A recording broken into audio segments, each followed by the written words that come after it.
Hello friends, welcome to Indian flavours. Fish கறி சாப்பிடாதவங்க கூட fish ஃப்ரைனா விரும்பி சாப்பிடுவாங்க. ஏன்னா அதோட வாசனையும் சுவையும் நம்மளை இழுத்துடும். இன்னைக்கு சுவையான ஃபிஷ் ஃப்ரை எப்படி பண்றதுன்னு பார்க்கலாம். ஸோ வீடியோக்குள்ள போறதுக்கு முன்னாடி மறக்காம என்னோட சேனலை சப்ஸ்கிரைப் பண்ணிக்கோங்க. கூடவே அந்த பெல் ஐக்கனை கிளிக் பண்ணிக்கோங்க. ஸோ தட் நான் எப்பெல்லாம் வீடியோ போடுறேனோ உங்களுக்கு நோட்டிஃபிகேஷன் தவறாம கிடைக்கும். இப்போ ஃபிஷ் ஃப்ரை பண்றதுக்கு தேவையான பொருட்கள் என்னெல்லாம் பார்த்துடலாம் வாங்க.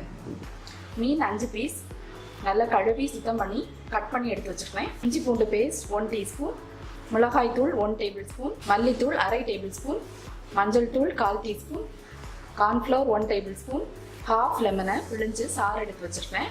தேவையான அளவு உப்பு. இனி எப்படி பண்ணுறதுன்னு பார்க்கலாம். ஃபஸ்ட்டு மீனை ஊற வைக்க போகிறோம். ஸோ அதுக்கு மசாலா தடவிக்கலாம். ஃபஸ்ட்டு ஒரு மிக்சிங் பவுலில் நம்ம வச்சுருந்த பவுடர்ஸ் எல்லாம் ஆட் பண்ணிடலாம். மிளகாய் தூள், மல்லித்தூள், மஞ்சள் தூள், அப்புறமா இஞ்சி பூண்டு பேஸ்ட், சோள மாவு, லெமன் ஜூஸ், அப்புறம் தேவையான அளவு உப்பு இவ்வளோத்தையும் சேர்த்து நல்லா பேஸ்ட் மாதிரி மிக்ஸ் பண்ணி எடுத்துக்க போகிறோம். கொஞ்சமாக தண்ணியும் சேர்த்து திக் பேஸ்ட்டாக ரெடி பண்ணிக்கணும். பேஸ்ட் ரொம்ப தின் ஆகிடக்கூடாது, கொஞ்சம் கெட்டியாக தான் இருக்கணும்.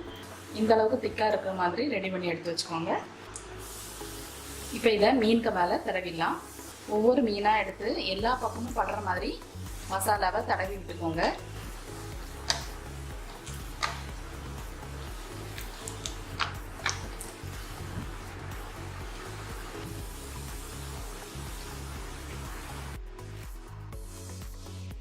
மாதிரி எல்லா ஃபிஷ் துண்டுகளையும் மசாலாவில் கோட் பண்ணி எடுத்துக்கலாம்.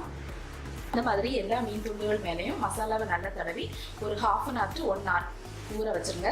அப்போ தான் மசாலா நல்லா உள்ளே இறங்கும், மீன் நல்லா டேஸ்ட்டாக இருக்கும். ஒரு 1/2 hour நல்லா ஊறட்டும், அப்புறமா பார்க்கலாம்.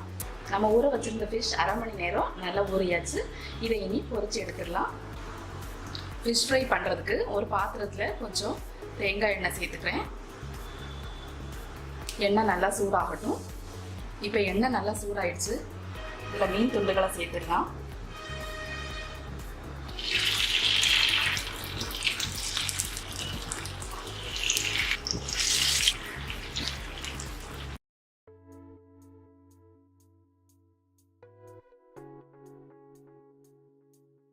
ஒரு பக்கம் ஃபிஷ் நல்லா ஃப்ரை ஆனதும் மறுபக்கம் திருப்பி போட்டு ஃப்ரை பண்ணிக்கோங்க. நம்மளோட ஃபிஷ் இப்போ 2 பக்கமும் ரெடியாக இருக்குது. இது வெளியே எடுத்துடலாம்.